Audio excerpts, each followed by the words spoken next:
Claire est en voiture, arrêtée à un feu rouge. Et soudainement, elle ressent une nausée brutale. Elle a la gorge nouée, des vertiges, et une seule pensée en tête. Je vais vomir là, devant tout le monde. Pourtant, elle n'a rien mangé de douteux. Elle ne souffre d'aucun virus. Il n'y a aucune intoxication alimentaire. Eh bien, c'est parce que ce n'est pas son estomac, c'est son cerveau qui est en alerte maximale. Elle a une crise d'angoisse. Est-ce que vous aussi, vous avez déjà vécu ça?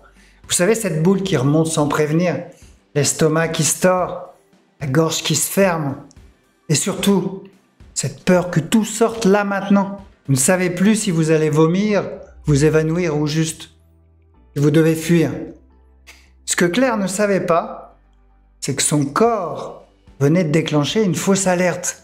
Et dans les prochaines minutes, je vais exactement vous montrer ce qui se passe dans votre ventre pendant une crise et surtout 3 techniques puissantes pour reprendre le contrôle quand l'anxiété vous prend aux tripes.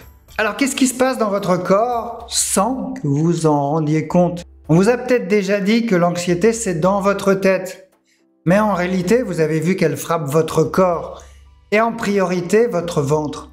Et l'un des premiers systèmes touchés c'est votre digestion. Quand vous êtes sous stress, votre cerveau active le mode survie. Il coupe tout ce qui n'est pas vital. Et la digestion est la première fonction qui saute. Résultat, vous avez la digestion bloquée. L'estomac contracté comme un poing fermé. Cette sensation de nœud au ventre, des nausées et parfois même envie de vomir sans raison. Alors pourquoi? Parce que c'est neurologique. Votre ventre possède son propre réseau de neurones, comme dans le cerveau. C'est ce qu'on appelle le cerveau entérique. Une sorte de deuxième cerveau connecté en direct avec vos émotions. Et lui, il ne réfléchit pas, il réagit au quart de tour. C'est pour ça que parfois vous avez la nausée, rien qu'en pensant à un trajet que vous avez peur de faire, une réunion qui peut s'avérer tendue, ou un moment que vous redoutez. Oui, mais comment faire la différence entre une urgence réelle et une crise liée à l'anxiété? Bien, c'est la question que tout le monde se pose. Est-ce que je dois m'inquiéter ou est-ce que c'est encore une crise d'angoisse? Parce que les symptômes, ils sont là, eux. Ils sont tellement violents, impressionnants, parfois effrayants, que vous vous posez la question, est-ce une urgence? Mais dans la majorité des cas, ce n'en est pas une. C'est une alerte exagérée déclenchée par le cerveau émotionnel. Et voici ce qui oriente vraiment vers une crise d'angoisse et pas une urgence. Bien, les symptômes arrivent dans des contextes précis, transport, foule, réunion. Vous ressentez à peu près toujours la même chose. Nausées, gorge serrée, cœur qui bat très fort. Et puis ils disparaissent quand vous êtes au calme, chez vous, tranquille. Les examens que vous avez faits sont normaux. Votre corps ne vous ment pas, mais il réagit comme s'il était en danger alors qu'il ne l'est pas.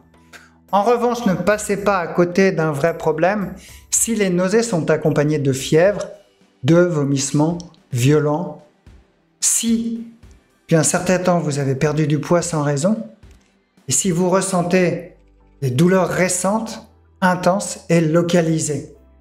Mon but n'est vraiment pas de banaliser ce que vous vivez, c'est de vous aider à reprendre le contrôle là où vous pouvez vraiment agir. Et pourquoi ça s'aggrave, même quand vous faites tout pour aller mieux?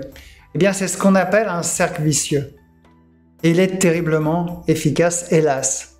Ça commence par j'ai mal au ventre, puis je m'inquiète, je me mets à surveiller chaque sensation. Donc, mon cerveau panique, il relance l'alerte et ça recommence encore et encore. Plus vous y pensez, plus la machine s'emballe. Plus ça dure, plus vous vous dites, là, c'est sûr, il y a vraiment un vrai problème. C'est ce que pensait Sarah. Chaque matin, avant de prendre le train pour aller bosser, elle avait des nausées fulgurantes, des crampes, le ventre noué, et elle pensait qu'elle avait une maladie digestive grave, cachée, qu'aucun examen n'avait réussi à détecter. En réalité, c'était une peur d'anticipation. la peur d'arriver en retard, la peur d'être déjà tendu, la peur d'avoir à parler à un collègue dans le train avec le ventre en feu comme elle l'avait, et l'impression qu'elle n'allait pas tenir tout le trajet. En séance, elle a appris à ne plus fuir ses pensées qui étaient catastrophiques, à calmer ses sensations physiques et à les considérer comme des signaux et pas comme des menaces, et à s'exposer intelligemment à ce qu'elle redoutait le plus. Eh bien, les résultats, c'est que les symptômes ont baissé semaine après semaine. Elle a surtout repris le contrôle de son corps. Elle a retrouvé sa liberté, alors qu'elle n'y croyait plus. Maintenant qu'on a vu pourquoi vous avez des nausées et des maux de ventre à cause de l'angoisse, voyons ce que vous pouvez concrètement faire. Nous allons voir 3 leviers concrets pour calmer vos nausées liées à l'anxiété. La première étape, c'est d'accepter les sensations au lieu de vouloir les combattre. Et là, c'est complètement contre-intuitif parce que quand votre nausée surgit, tout en vous crie « fais-la disparaître rapidement », comme une rage de dents. Et plus vous résistez, plus votre système nerveux se met en alerte. Et c'est la lutte qui devient le problème. La clé, c'est de faire de la place à la sensation, sans chercher à vouloir la faire disparaître à tout prix. Observez-la, laissez-la exister et répétez-vous calmement. C'est désagréable, ce n'est pas dangereux et surtout, ça va passer. Ce changement mental est vraiment une première étape qui suffit souvent à désamorcer la panique physique. Deuxièmement, recadrer les pensées qui déclenchent l'alarme. Ce n'est pas la nausée qui déclenche la crise, c'est ce que vous vous dites à propos de cette nausée. Des phrases comme « je vais vomir devant tout le monde »,« je ne vais pas m'en sortir », bien ces pensées sont automatiques, très intenses et surtout répétitives. Mais ce ne sont pas la réalité, ce ne sont pas des faits. Le vrai travail, c'est d'introduire un doute salutaire. Ok, j'ai cette pensée, mais est-ce que ça veut dire qu'elle est vraie? Ok, ce que je ressens, ce n'est pas un danger, c'est un signal. Cette mise à distance des pensées, eh bien, fait que vous ne croyez plus du tout à ce que vous pensez. Et là, ça change tout. Enfin, le troisième et dernier levier, c'est exposez-vous petit à petit à ce que vous évitez. L'un des pièges les plus pervers, c'est l'évitement. Vous ne faites plus de trajet, vous ne faites plus de resto, vous n'allez plus en réunion. Et au bout d'un moment, votre monde se rétrécit comme une peau de chagrin. Plus vous évitez, plus votre cerveau est convaincu que ces situations sont dangereuses. Ce que je vous propose, c'est de faire ce qu'on appelle en thérapie la restructuration comportementale, c'est réapprendre à vous exposer progressivement sans vous brusquer aux situations qui vous font peur. Vous pouvez utiliser une mini-échelle. Vous allez lister toutes les situations qui vous font peur et de 1 à 10, vous allez vous demander combien cette situation m'angoisse.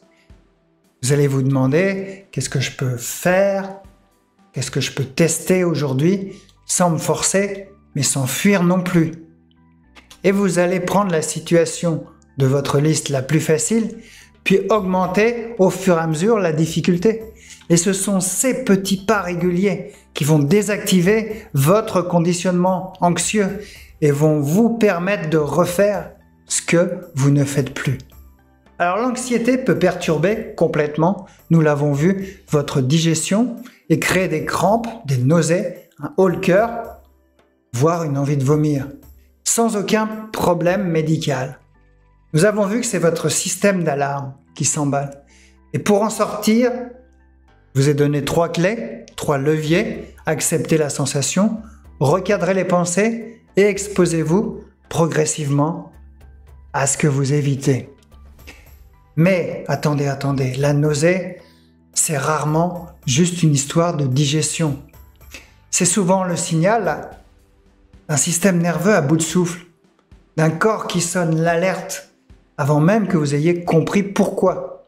Parce que derrière la nausée, il y a parfois une crise d'angoisse qui monte. Et quand ça monte, vous souffrez régulièrement de crises d'angoisse, il faut savoir quoi faire tout de suite pour éviter que ça n'explose.